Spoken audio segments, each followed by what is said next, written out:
दोस्तों, आप सभी का फिर से स्वागत है मेरे इस YouTube चैनल जिसका नाम है उन्ना प्रथम पर। दोस्तों, जैसा कि आप जानते हैं, हिमाचल में पटवारी परीक्षा के लिए नोटिफिकेशन निकली हुई है। तो आज से हम पटवारी के लिए हिमाचल पटवारी के टेस्ट के लिए एक सीरीज शुरू करने जा रहे हैं, जो कि मेनली आधारित होगी करंट अफेयर्स पर। क्योंकि मेरा ये मानना है, मेरा खुद का एनालिसिस है, इस बार जो भी टेस्ट आएगा तो उसमें करंट अफेयर्स की वेटेज जो है वो ज्यादा रहेगी। ये मेरा एनालिसिस है, हो सकता है मैं गलत भी हूं, लेकिन करंट अफेयर्स को हम नहीं छोड़ सकते। तो आज से हम रैंडमली टॉप 200 करंट अफेयर्स करेंगे, जिसमें से आज हम 20 प्रश्न लेके सामने आए हैं। तो आज से हम शुरू करने जा रहे हैं करंट अफेयर सीरीज पटवारी के लिए। आई होप, मैं उम्मीद करता हूं कि ये सीरीज आप सभी के बहुत काम आएगी। तो मेरी सभी से रिक्वेस्ट भी हमेशा यही रहती है कि जितने भी प्रश्न मैं यहाँ लेके आता हूं, आप उसको प्लीज कहीं ना कहीं नोट जरूर कीजिए, नोट्स जरूर बनाइए। क्लियर? तो चलिए आगे बढ़ते हैं। कॉपी पेन लेकर तैयार हो जाइए। इसमें से बहुत सारे जो करंट अफेयर्स हैं वो आपको याद भी होंगे, तो चेक कीजिए आपके कितने प्रश्न ठीक हुए। और फिर वीडियो के अंत में कमेंट बॉक्स में आपके कितने मार्क्स आए, आपके कितने क्वेश्चंस ठीक हुए हैं, आप उसको मेंशन जरूर कीजिएगा। तो चलिए शुरू करते हैं आज का quiz.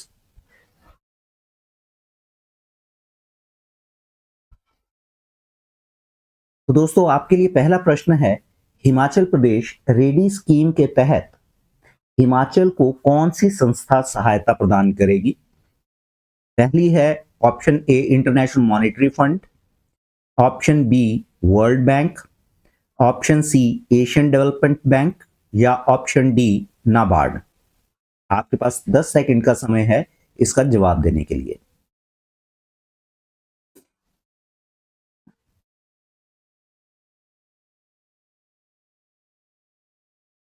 Himachal Pradesh ready scheme.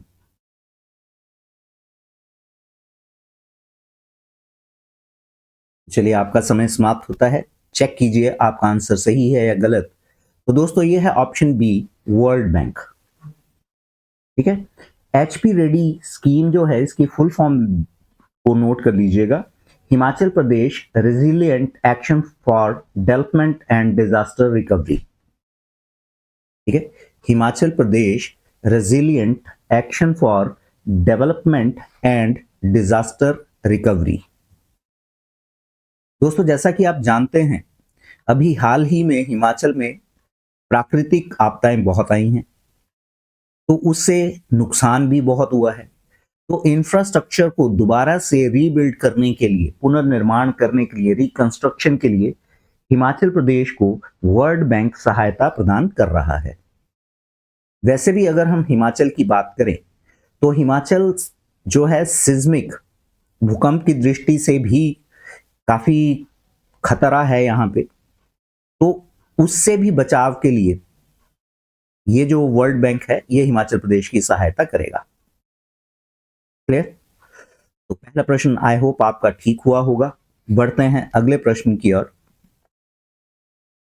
दूसरा प्रश्न है, मुख्यमंत्री युवा रोजगार संवर्धन योजना 2025 के तहत राज्य सरकार ने युवाओं को किस क्षेत्र में कौशल प्रशिक्षण और वित्तीय सहायता प्रदान करने पर ध्यान केंद्रित किया है?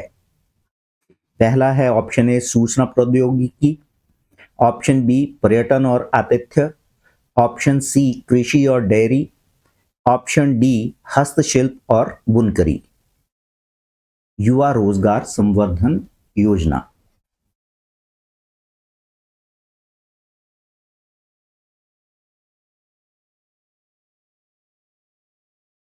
आई होप आपने अपना अपना आंसर मार्क कर लिया होगा। चेक कीजिए।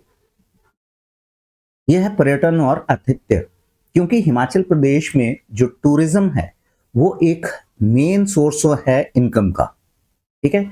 तो यहाँ पे लोगों को यहाँ पे सहायता प्रदान की जा रही है ताकि वो हॉलिडे होम खोल सकें। ठीक है। होम स्टे के लिए भी यहाँ पे जो लोगों को प्रोत्साहित किया जा रहा है, और सरकार सरकार जो है उसके लिए सब्सिडी भी प्रदान कर रही है।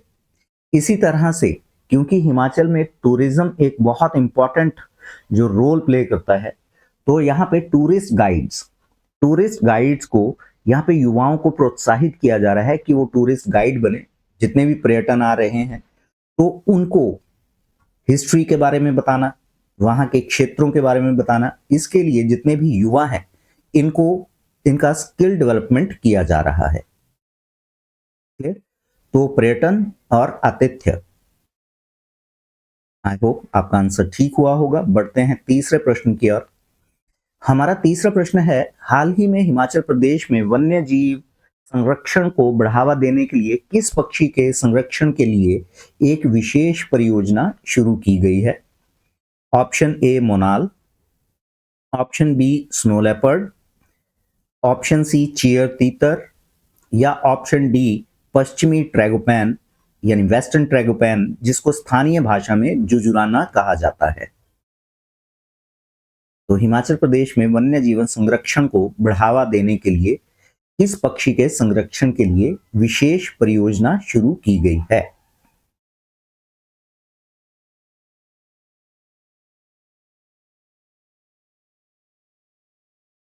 तो आई होप दोस्तों आपने अपना आंसर मार्क कर लिया होगा। तो ये है वेस्टर्न ट्रैगोपैन यानी पश्चिमी ट्रैगोपैन, जिसे स्थानीय भाषा में जुजुराना कहा जाता है। दोस्तों अगर वेस्टर्न ट्रैगोपैन की बात करें तो हिमाचल का स्टेट बर्ड है ये, ठीक है। और क्योंकि इसकी संख्या बहुत कम है और IUCN international union for conservation of nature ने इसे अपनी रेड लिस्ट में वल्नरेबल कैटेगरी में रखा हुआ है, ठीक है। तो यहां से कुछ सप्लीमेंट्री क्वेश्चंस निकल के आते हैं। पहला, IUCN की फुल फॉर्म। तो IUCN की फुल फॉर्म है international union for conservation of nature. Done. Next आता है international union for conservation of nature ने जितने भी एंडेंजर्ड स्पीशीज हैं उसको किस लिस्ट में डाला जाता है? तो ये डाला जाता है रेड लिस्ट में। तो यहां से ये 3 सप्लीमेंट्री क्वेश्चंस आपके सामने निकल के आते हैं। डन। पहला, हिमाचल का स्टेट बर्ड जुजुराना यानी वेस्टर्न ट्रैगोपैन। सेकंड, IUCN की फुल फॉर्म। और तीसरा, IUCN जो एंडेंजर्ड स्पीशीज है उसको किस लिस्ट में रखता है? तो रेड लिस्ट में। क्लियर?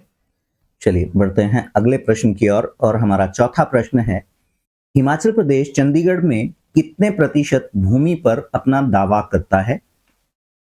हिमाचल प्रदेश चंडीगढ़ में कितने प्रतिशत भूमि पर अपना दावा करता है? ऑप्शन ए है 5.90%, ऑप्शन बी 6.39%, ऑप्शन सी 7.19% या option D 9.20%।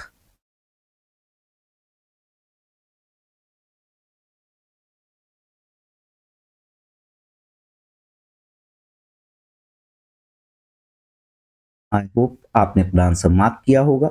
Let's check it out. तो दोस्तों ये है option C 7.19%।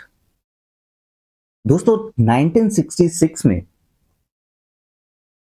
Justice JC Shah के अंतर्गत एक कमेटी बैठी थी जिसका नाम था शाह कमेटी। जब शाह कमेटी ने अपनी रिकमेंडेशंस दी तो उसमें बहुत सारा जो क्षेत्र है वो हिमाचल को वापस किया गया, जिसमें नालागढ़, कंडाघाट और डलहौजी शामिल था। ठीक। जब शाह कमेटी की रिकमेंडेशंस हुई उसमें और चंडीगढ़ के आसपास का काफी एरिया जो था वो हिमाचल को दिया जाना था, जो कि नहीं दिया गया। और फिर इस पे हिमाचल प्रदेश ने अपना क्लेम किया है और क्लेम किया है 7.19% का। क्लियर है? तो ये बहुत इंपॉर्टेंट प्रश्न है। तो बढ़ते हैं अगले प्रश्न की ओर। आई होप ये वाला आपको समझ में आ गया होगा। पांचवा प्रश्न है, हाल ही में हिमाचल कांग्रेस के नए अध्यक्ष के रूप में किसे नियुक्त किया गया है? Option A Vijay Khanna, option B Vijay Kumar, option C Vinay Kumar या ऑप्शन डी विकास वर्मा। हिमाचल में हाल ही में कांग्रेस के नए अध्यक्ष के रूप में किसे नियुक्त किया गया है?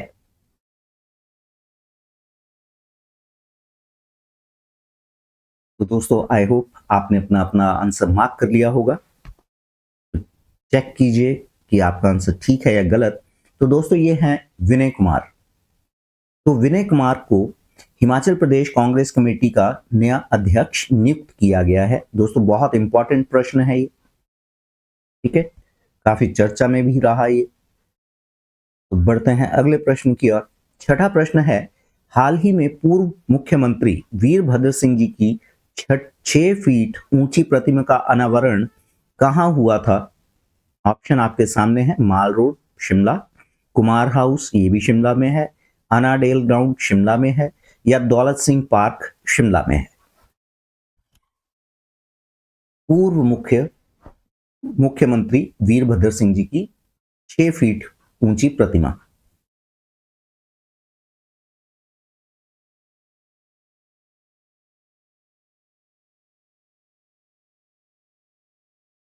तो आई होप आपने अपना आंसर मार्क कर लिया होगा। चेक करते हैं, so let's check it out. तो दोस्तों ये है दौलत सिंह पार्क शिमला में, ठीक है। ये जो दौलत सिंह पार्क है ये शिमला के रिज मैदान पे है और गुफा रेस्टोरेंट है वहां पे, तो उसके साथ ही में दौलत सिंह पार्क है। इसी पार्क में already doctor Y S Parmar की मूर्ति यहां पे लगी हुई है, ठीक है। तो वहीं अगर हम रिज की बात करें तो रिज पे अब कुल मिलाकर 4 मूर्तियां हो जाती हैं। डॉक्टर वाई एस परमार, दूसरी वीरभद्र सिंह जी की मूर्ति जिसका हाल ही में अनावरण किया गया है, तीसरी श्रीमती इंदिरा गांधी जी की है जो कि रिज मैदान पे ही स्थित है पद्मदेव कॉम्प्लेक्स में, और चौथी जो है वो है महात्मा गांधी जी। तो ये 4 मूर्तियां अब जो हैं ये रिज पर स्थापित है। क्लियर? आई होप सारी की सारी चीजें आपको समझ में आई होंगी। बढ़ते हैं अगले प्रश्न की ओर, और मैं ये मान के चल रहा हूं कि 6 के 6 प्रश्न अभी तक आपके ठीक हुए होंगे। दोस्तों 7वां प्रश्न शुरू करने से पहले यदि आप ऑफलाइन क्लास अटेंड करना चाहते हैं हमारी, तो आप इस नंबर पर मुझे कांटेक्ट कर सकते हैं। ओके, तो चलिए बढ़ते हैं 7वें प्रश्न की ओर। 7वां प्रश्न है, भारत के पहले शीत रेगिस्तानी जैव मंडल में यूनेस्को द्वारा किस स्थान को घोषित किया गया है? यानी cold desert biosphere. Cold desert biosphere UNESCO द्वारा किस स्थान को घोषित किया गया है? ऑप्शन आपकी हैं लेह, दूसरी ऑप्शन है लद्दाख, तीसरी ऑप्शन है स्पीति, या चौथी ऑप्शन लाहौल। इंडिया का पहला कोल्ड डेजर्ट बायोस्फीयर रिजर्व। दोस्तों बेहद ही इंपॉर्टेंट प्रश्न है, ठीक है, और मेरा ख्याल है कि ये प्रश्न जरूर आएगा।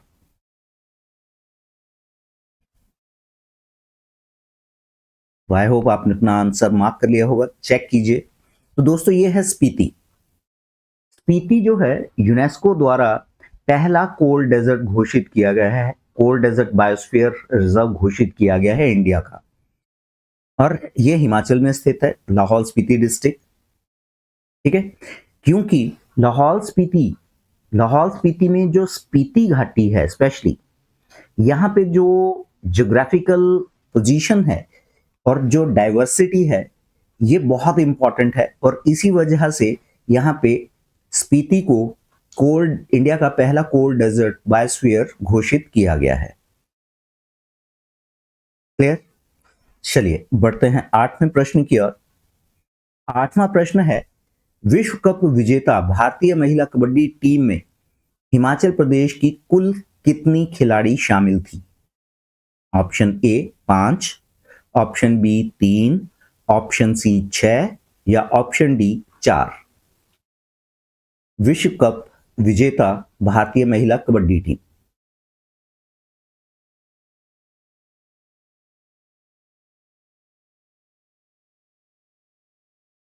दोस्तों आई होप आपने अपना अपना आंसर मार्क कर लिया होगा। चेक कीजिए कि क्या आपका आंसर हमारे आंसर से मैच करता है। तो दोस्तों right option is option A 5। अब ये जो 5 खिलाड़ी हैं जिन्होंने विश्व कप जीता है कबड्डी का, महिला कबड्डी का, उसमें हिमाचल के 5 खिलाड़ियों ने बेहद महत्वपूर्ण रोल निभाया, जिसमें पहली रितु नेगी। तो यहां से कुछ सप्लीमेंट्री क्वेश्चन भी बनते हैं कि रितु नेगी जो है ये किस जगह से, किस डिस्ट्रिक्ट से बिलोंग करती है। तो दोस्तों ये है सिरमौर। वहीं ये कप्तान के रूप में भी थी। और पुष्पा राणा जो है वो उप कप्तान थी और ये भी सिरमौर से हैं। तीसरी प्लेयर साक्षी वर्मा भी सिरमौर से हैं। चौथी चंपा ठाकुर चंबा से हैं। और जबकि भावना ठाकुर ये मंडी से हैं। तो ये 5 प्लेयर्स जो हैं वो हिमाचल से थी कबड्डी टीम में, जिन्होंने विश्व कप को जीतने में महत्वपूर्ण भूमिका निभाई। क्लियर है? रितु नेगी जो है इनको अर्जुन अवार्ड भी मिला है। अब यहां पे मैं आपके लिए एक प्रश्न छोड़े जा रहा हूं कि रितु नेगी को किस वर्ष अर्जुन पुरस्कार दिया गया था। क्लियर? तो चलिए बढ़ते हैं अगले प्रश्न की ओर। और हमारा 9th क्वेश्चन है, बिलासपुर पैराग्लाइडिंग फिएस्टा 2025 में कितने देशों के प्रतिभागियों ने भाग लिया? बिलासपुर पैराग्लाइडिंग फिएस्टा 2025 में कितने देशों के प्रतिभागियों ने भाग लिया? ऑप्शन है, ए है आपकी 5, option B 6, option C 7, option D 8। कितने देशों के प्रतिभागी, यानी कितनी कंट्रीज ने इसमें पार्टिसिपेट किया?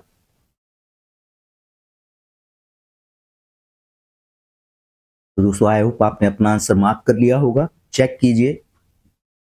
Right option is option B.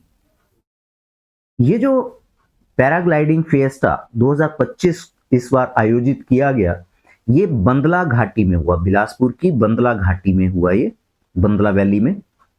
और इसमें 6 देशों के 30 पायलट्स ने हिस्सा लिया। ठीक है, इनमें कुछ महिला पायलट्स भी थी। क्लियर? तो right option is option B 6।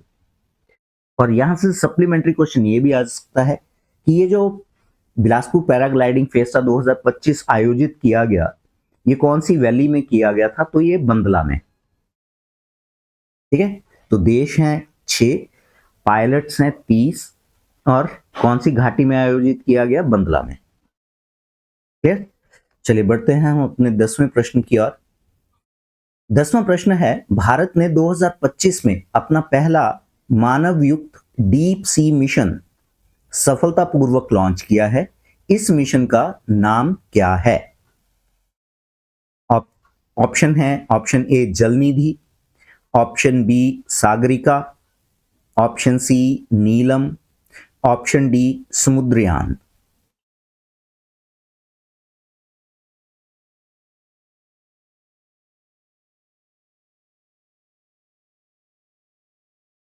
I hope आपने आंसर मार्क कर लिया है। चलिए चेक कीजिए। तो दोस्तों right option is option D Samudrayaan. ठीक है, ये जो है ये समुद्र के नीचे जितनी भी बायोलॉजिकल डाइवर्सिटी है और जितने भी हमारे संसाधन है समुद्र के नीचे, पेट्रोल और बाकी खनिज, तो उनको स्टडी करने के लिए ये डीप सी मिशन जो है समुद्रयान तैयार किया गया है और सफलतापूर्वक लॉन्च किया गया है। क्लियर? तो चलिए बढ़ते हैं अगले प्रश्न की ओर। 11वां प्रश्न है, वर्ष 2025 में आयोजित G20 शिखर सम्मेलन की मेजबानी किस देश ने की है? ऑप्शन है, option A Brazil, option B Bharat, option C दक्षिण अफ्रीका, ऑप्शन डी इंडोनेशिया।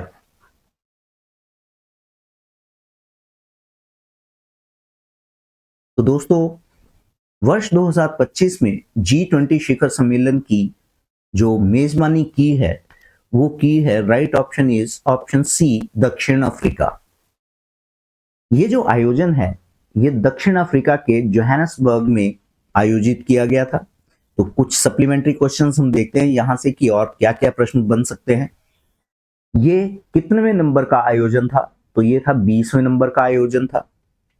ठीक है, सेकंड, अफ्रीकी कॉन्टिनेंट में, अफ्रीकन कॉन्टिनेंट पे ये G20 शिखर सम्मेलन होने वाला ये पहला सम्मेलन बन गया है। क्लियर? तो यहां से ये बहुत इंपॉर्टेंट प्रश्न है। नेक्स्ट जो सप्लीमेंट्री क्वेश्चन बनता है कि थीम क्या थी 20वें G20 शिखर सम्मेलन की थीम क्या थी, विषय क्या था? तो ये था एकजुटता, समानता और स्थिरता, ये थी थीम। क्लियर? तो कुछ सप्लीमेंट्री क्वेश्चन जो हैं वो एक क्वेश्चन की एक्सप्लेनेशन में ही बन जाते हैं। आई होप आप सभी इसको बड़े ध्यान से वीडियो को देख रहे होंगे और अंत तक देखिए और अपना अपना एनालिसिस खुद कीजिए। तो चलिए बढ़ते हैं यहां से 12वें प्रश्न की ओर। 12वां प्रश्न बहुत इंपॉर्टेंट है। प्रश्न है शांति विधेयक का पूर्ण रूप क्या है जिसे केंद्रीय मंत्रिमंडल ने मंजूरी दी है? ठीक है, ऑप्शंस आपके सामने हैं। तो क्योंकि ऑप्शंस बड़ी बड़ी हैं तो इसलिए इस बार आपको 15 सेकंड का समय दिया जाता है।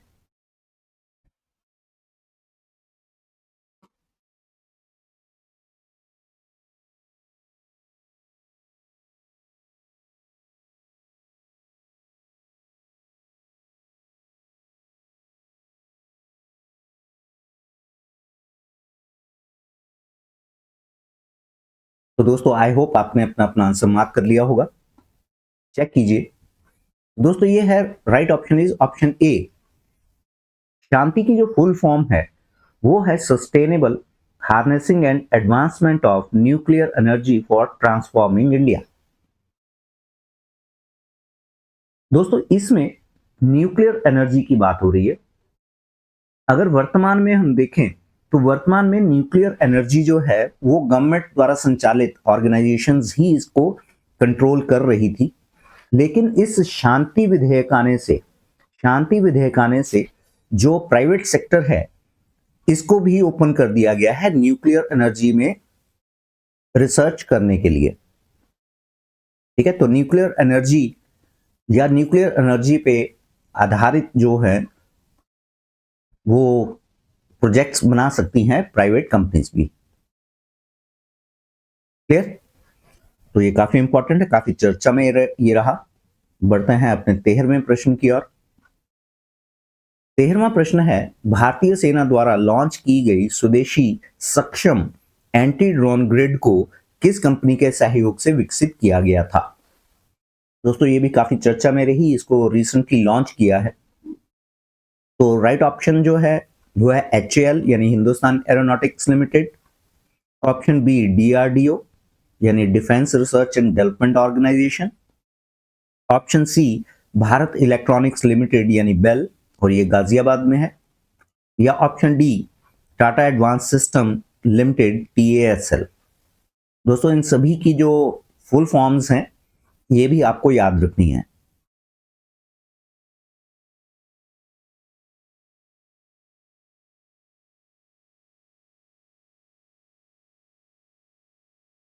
आई होप आपने अपना आंसर मार्क किया होगा। So right option is option C Bharat electronics limited यानी बेल गाजियाबाद।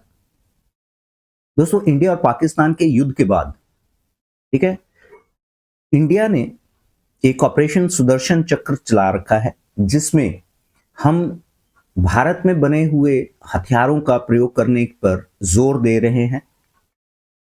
ठीक है, तो उसी प्रोजेक्ट के अंडर एक एंटी ड्रोन ग्रिड, क्योंकि इस बार हमने देखा जो युद्ध है मॉडर्न टेक्निक में युद्ध जो है वो ड्रोन से लड़े जा रहे हैं, जो पुराने तरीके थे युद्ध लड़ने के वो समाप्त हो चुके हैं। ठीक है, तो क्योंकि इंडिया के एक तरफ पाकिस्तान और दूसरी तरफ चाइना है, तो पाकिस्तान बार बार हरकतें करता है और ड्रोन्स को भारत की सीमा में भेजता है। तो ये जो सक्षम है, सक्षम क्या करेगा, ड्रोन्स को पता चलाएगा कि कहां कितनी दूरी पर है, उसको ट्रैक करेगा और उसको बेअसर करने के लिए इसका प्रयोग किया जाएगा, यानी इसको जैम कर दिया जाएगा जिससे ड्रोन जो है वो अपना काम नहीं कर पाएगा। और इसको तैयार किया है भारत इलेक्ट्रॉनिक्स लिमिटेड गाजियाबाद ने।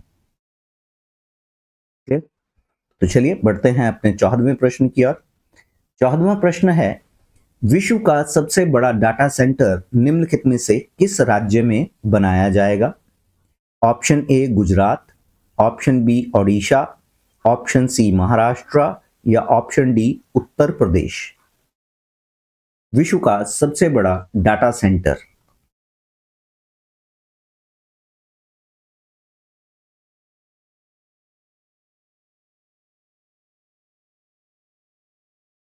तो आई होप दोस्तों आपने अपना अपना आंसर मार्क कर लिया होगा। चेक कीजिए दोस्तों, ये है गुजरात। विश्व का सबसे बड़ा डाटा सेंटर जो है वो जामनगर, जो कि गुजरात में स्थित है, रिलायंस इंडस्ट्रीज द्वारा बनाया जा रहा है। ठीक है, ये एआई, आर्टिफिशियल इंटेलिजेंस के क्षेत्र में एक बहुत बड़ा कदम है और पूरी तरह से ग्रीन एनर्जी पर डिपेंडेंट है। क्लियर। साथ ही में आंध्र प्रदेश के विशाखापट्टनम में भी गूगल और गौतम अडानी के सहयोग से भारत के एक बड़े, सबसे बड़े एआई डाटा सेंटर कैंपस का निर्माण किया जा रहा है। ठीक है, तो अब ऑप्शन पे अकॉर्डिंगली चलना पड़ेगा कि ऑप्शन में दिया क्या हुआ है। ठीक है, कि रिलायंस इंडस्ट्रीज द्वारा दिया गया है, तो अगर रिलायंस इंडस्ट्रीज वाला हुआ तो वहां पे गुजरात आएगा। वहीं अगर गूगल और अडानी का आ गया तो वो आएगा आंध्र प्रदेश यानी विशाखापट्टनम में। डन। अब यहां पे एक सप्लीमेंट्री क्वेश्चन मैं आपके लिए और दे रहा हूं। इंडिया की सबसे बड़ी जो ऑयल रिफाइनरी है वो भी जामनगर में ही है, गुजरात में, और रिलायंस रिफाइनरी के नाम से उसको जाना जाता है। क्लियर। तो एक सप्लीमेंट्री क्वेश्चन यहां से निकल के आता है। डन। तो चलिए बढ़ते हैं अगले प्रश्न की ओर, और हमारा 15वां प्रश्न है, निम्नलिखित में से किसने हाल ही में आयोजित ऑस्ट्रेलियन ओपन 2025 में पुरुष एकल का खिताब जीता है? Option A Jannik Sinner, option B Alexander Zverev, option C Novak जोकोविच या ऑप्शन डी कार्लोस अल्कराज। दोस्तों बेहद इंपॉर्टेंट क्वेश्चन।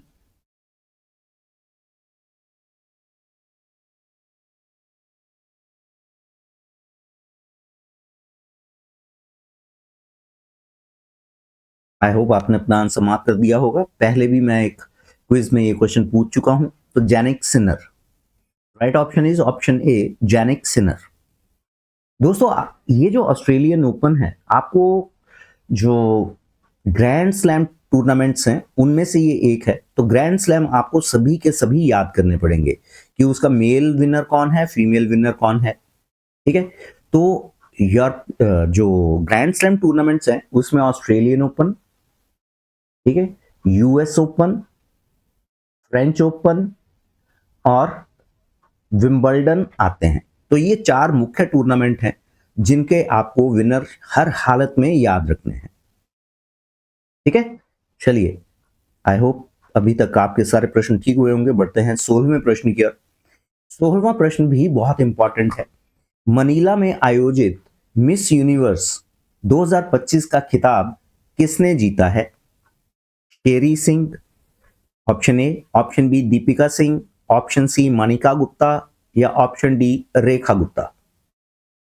दोस्तों ये बेहद इंपॉर्टेंट क्वेश्चन है क्योंकि ये पहली बार हुआ है कि भारत की किसी महिला ने किसी सौंदर्य सौंदर्य प्रतियोगिता यानी मिसेस यूनिवर्स का, मिस वर्ल्ड इंडियन जीत चुकी है, मिस यूनिवर्स इंडिया जीत चुकी है, लेकिन मिसेस यूनिवर्स 2025 का खिताब भी पहली बार किसी इंडियन ने जीता है। तो आई होप आपने अपना अपना आंसर मार्क कर लिया होगा।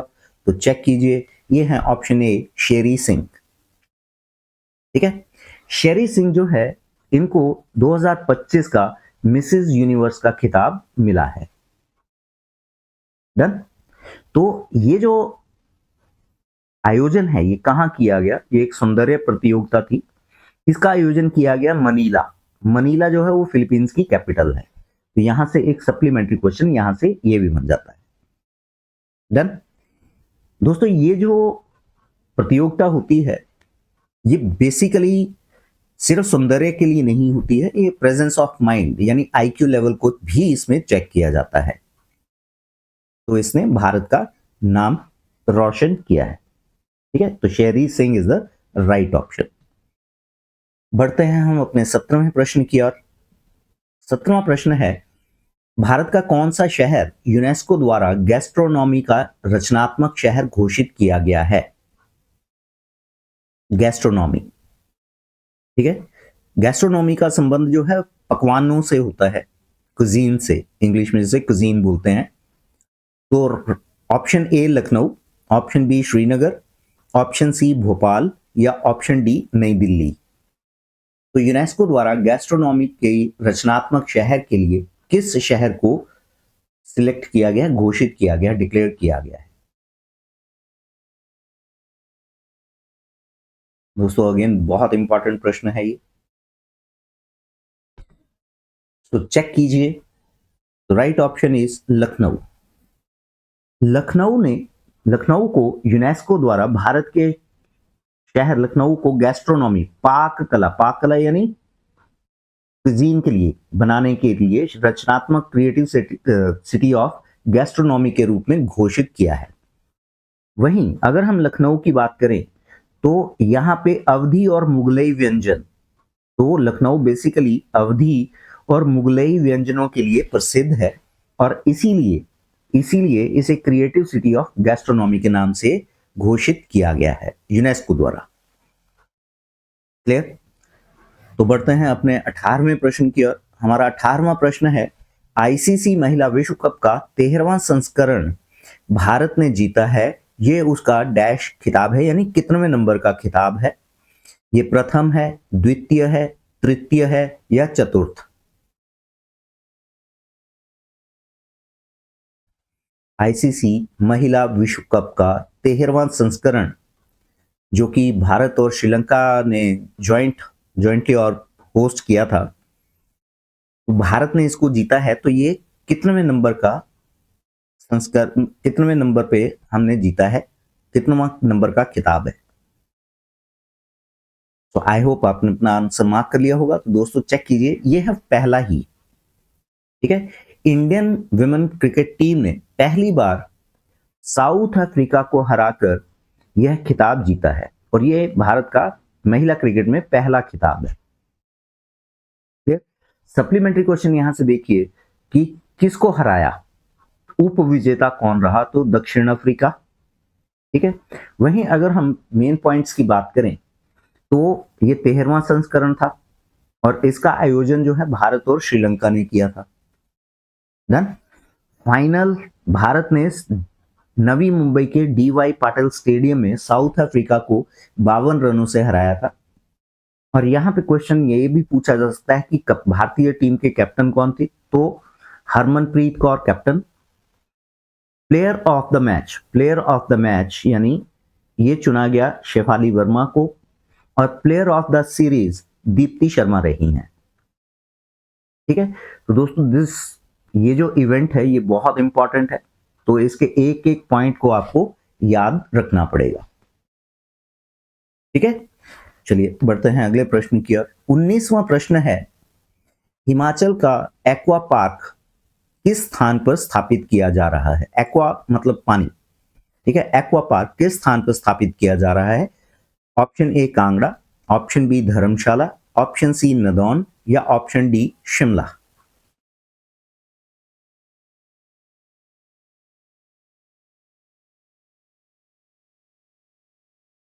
सो आई होप आप अपना अपना आंसर मार्क कर लिया होगा। चेक कीजिए दोस्तों, यह है right option is option C Nadaun, ठीक है। जो ग्रामीण अर्थव्यवस्था है उसको मजबूत करने के लिए राज्य सरकार द्वारा 25 करोड़ की लागत से यह एक्वा पार्क बनाया जाएगा। डन। अब इसका प्रयोग कहां किया जाएगा? तो यहां पे वाटर स्पोर्ट्स और एंटरटेनमेंट के लिए, सेकंड फिश ब्रीडिंग के लिए भी इसका प्रयोग होगा। तो ये भी एक अच्छा प्लान है। तो बढ़ते हैं आखिरी प्रश्न की ओर। 20वां प्रश्न है, 2016 से 2020 में हिमाचल प्रदेश की औसत जीवन प्रत्याशा यानी लाइफ एक्सपेक्टेंसी रेट कि इंसान कितने वर्ष तक जीता है, वो कितनी थी? 72.5, 75%, 73.5%, 78%। दोस्तों यहाँ पे परसेंटेज नहीं आएगा, ये टीम ने कुछ गड़बड़ कर दी है। लाइफ एक्सपेक्टेशन यानी कितने वर्ष तक जीता है हिमाचल। हिमाचल में मनुष्य की औसत जो जीवन है वो कितने वर्ष है, यहां परसेंटेज नहीं आएगा, यहां पे वर्ष आएगा।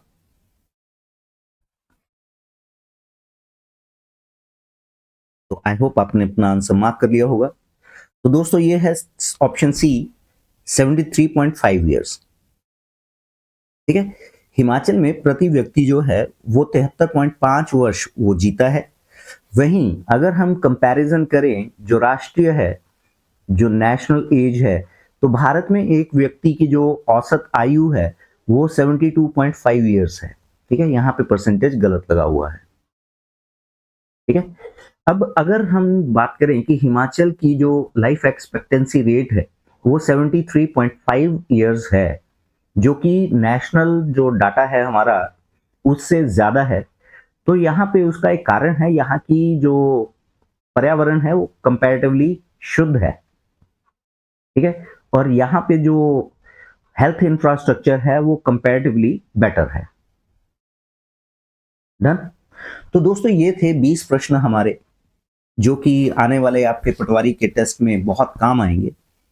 और मेरी सभी को एडवाइस है कि आप करंट अफेयर्स पे ज्यादा से ज्यादा कंसंट्रेट करें और इनके नोट्स जरूर बनाएं। ठीक है, और अपने अपने जो मार्क्स हैं, आपके कितने मार्क्स आए हैं इन 20 क्वेश्चंस में, कितने क्वेश्चन ठीक हुए हैं, उसको जरूर कमेंट बॉक्स में मेंशन कीजिएगा। ठीक है, आई होप ये वीडियो आपको अच्छा लगा होगा। यदि फिर भी आप चाहते हैं कि किसी पर्टिकुलर, अगर आप चाहते हैं कि हिमाचल की हिस्ट्री पे क्वेश्चंस बनाए जाएं, हिमाचल की ज्योग्राफी पे भी टेस्ट सीरीज शुरू की जाए, तो हम वो भी कर सकते हैं। कमेंट बॉक्स में इसको जरूर मेंशन कीजिएगा कि आप चाहते क्या हैं। तो दोस्तों यदि अगर आपको वीडियो अच्छा लगा हो तो अपने दोस्तों के साथ इसको शेयर कीजिए, लाइक का बटन दबाएं और ज्यादा से ज्यादा दोस्तों के साथ शेयर कीजिए। ठीक है, तो चलिए आज का वीडियो हम यहीं समाप्त करते हैं। Thank you very much.